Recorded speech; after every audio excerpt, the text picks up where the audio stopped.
बाग शहर के नज़ारे।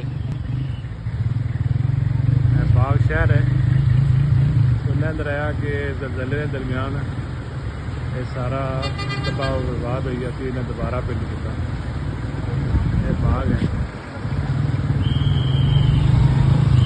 यह पौन है, इतने पत्ते पटने, इतने जनाब बजरी भी रेता भी बना।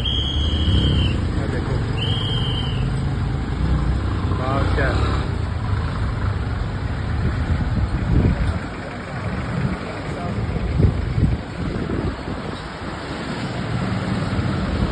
शहर छोटी छोटे क्योंकि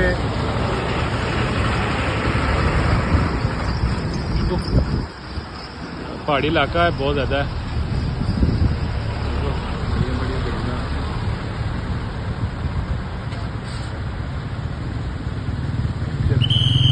दोबारा इधर आ गया, अस जा रहे हैं जनाब नीलम, तो फिर अगला जो स्टाप इतनी फिर तुसेंगी नज़ारे कराने।